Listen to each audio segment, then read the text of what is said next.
Scurvy होता क्या है? स्कर्वी जो है caused by vitamin C deficiency. Daily requirements of vitamin C क्या है? इन्फेंट्स में 30 to 40 मिलीग्राम पर डे है और चिल्ड्रन में 40 to 70 milligram per day requirement है। सोर्सेस ऑफ विटामिन सी क्या होता है? Fruits like citrus fruit, orange, lemon and berries. Green vegetables में कॉलीफ्लावर, ब्रोकली, कैबेज, बंदा गोभी और गोभी में होता है, फूल गोभी में। Breast milk has 5 to 15 milligram पर 100 kilo calorie of vitamin C. Cow milk deficient in vitamin C होता है, 0.2 मिलीग्राम पर 100 किलो कैलोरी। यानी काउ मिल्क अगर लंबे समय तक जो लेगा उसको ब्रेस्ट मिल्क डेफिशिएंसी होने का चांसेस हैं, ठीक है। और ब्रेस्ट मिल्क जो है फिर जो जैसे जनरली जो है ग्रीन वेजिटेबल्स कुक करने के बाद, पकाने के बाद जो होता है कि विटामिन सी का डेफिशिएंसी, विटामिन सी लॉस हो जाता है, इसीलिए पकाने से विटामिन सी लॉस हो जाता है। जनरली ऑरेंज जूस वगैरह, लेमन वगैरह जो लेगा उसको जो है डेफिशिएंसी नहीं होता। रोल ऑफ विटामिन सी क्या है अपने बॉडीज़ में?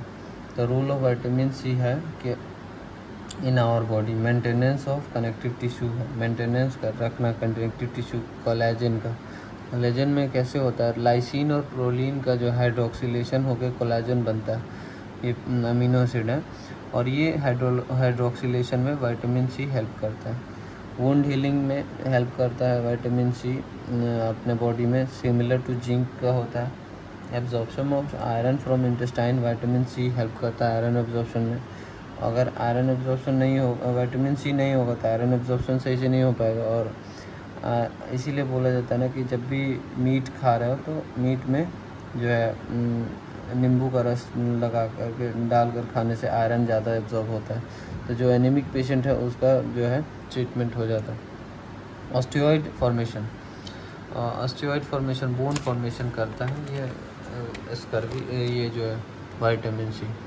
क्लिनिकल फीचर्स क्या क्या होगा स्कर्वी की वजह से? स्कर्वी विटामिन सी डेफिशिएंसी होगा तो क्लिनिकल फीचर्स, अर्ली फीचर्स में सबसे पहले तो बच्चा इरिटेबल होगा, मतलब इरिटेबिलिटी बढ़ जाएगा, डिक्रीज एपेटाइट होगा, भूख नहीं लगेगा, एनीमिया होगा। क्यों होगा एनीमिया? क्योंकि विटामिन सी डेफिशिएंट हुआ तो आयरन एब्जॉर्प्शन सही से नहीं होगा। पेटिके होगा, इंक्रीज कैपिलरीज फ्रेजिलिटी, मतलब पेटिके होगा क्योंकि जो कैपिलरीज का कनेक्टिव टिश्यू है एंडोथेलियम का, वो विटामिन सी बनाता था, कोलेजन नहीं बन पा रहा है, जिसकी वजह से जो है इसमें कैपिलरीज फ्रेजाइल हो जा रहा है। ब्लीडिंग मैनिफेस्टेशंस, गम ब्लीडिंग होगा, पेरीफेलिकुलर ब्लीड्स होगा, सब पेरियोस्टियल ब्लीड होगा। अब ये जो है बहुत इंपॉर्टेंट चीज़ है कि सब पेरियोस्टियल ब्लीड होगा तो ये बहुत ही पेनफुल कंडीशन होता है, जो कि सब पेरियोस्टियम में हीमरेज हो जाता है। नोट चाइल्ड इवन अपना वो पैर मूव नहीं करेगा, आदमी सोचेगा कि ये पैरालाइज करके, बट ये स्यूडो पैरालिसिस होता है। क्यों? क्योंकि ये पैर नहीं मूव कर रहा बच्चा, पेन होने की वजह से पेनफुल मूवमेंट होता है। और फ्रॉग लेग पोस्चर में बच्चा रहेगा, जो कि हिप और थाई दोनों पे फ्लेक्शन रहेगा। स्क्रोब्यूटिक रोजेरी बनता है, इसमें टेंडरनेस प्रेजेंट होता है, एंगुलेटेड रोजेरी होता है, जिसे एक टाइप का एलिवेशन है। नेक्स्ट है रेडियोलॉजिकल फाइंडिंग्स में देखेंगे इसके बारे में, अभी सब पेरियोस्टियल ब्लीड के बारे में, सब पेरियोस्टियल हिमरेज के बारे में और डिस्कशन करेंगे।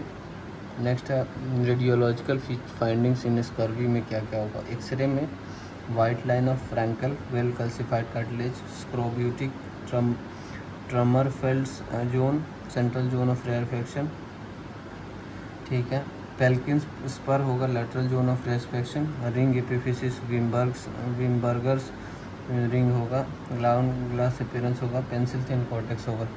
इसका एक वीडियो सही से अच्छे से देखेंगे एक्सरे में किस तरीके से ये दिखेगा। तो सबसे पहली बात है ये सब पेरियोस्टियल हिमरेज दिखेगा, ये ब्लीडिंग होगा, वेरी पेनफुल कंडीशंस है। नेक्स्ट है स्क्रोब्यूटिक, स्क्रोब्यूटिक जो जोन है ना, वो ट्रमरफेल्ड्स जोन इसी को बोला जाता है। स्क्रोब्यूटिक और ट्रमरफेल्ड्स जोन इसको बोला जाता है। ये जो खाली खाली दिख रहा है डार्क जोन, वो सेंट्रल जोन ऑफ रेयरफेक्शन है, रेयरफेक्शन दिखता है। और उसी का जो लेटरल जोन ऑफ रेयरफेक्शन है तो उसको पेल्किंस स्पर बोलते हैं, ठीक है। और जो dense zone of provisional calcification जो दिख रहा है ना, ये वाला dense zone of provisional calcification, ये है वाइट लाइन ऑफ फ्रैंकल बोलते हैं।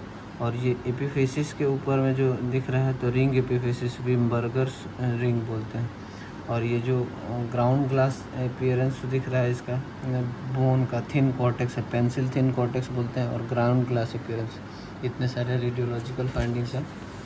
अब इसका ट्रीटमेंट कैसे करना है? डायग्नोसिस होता है जनरली, क्लिनिकली डायग्नोसिस होता है और बेस्ड ऑन हिस्ट्री पे होता है, हिस्ट्री ऑफ डाइट। इन्वेस्टिगेशन में leukocyte vitamin C level using buffy coat check करके, leukocyte vitamin C level, serum vitamin C level best है, यूजुअली नोट करने का ज़रूरत नहीं है उतना। इन्वेस्टिगेशन क्लिनिकली डायग्नोस किया, ट्रीटमेंट कर देते हैं।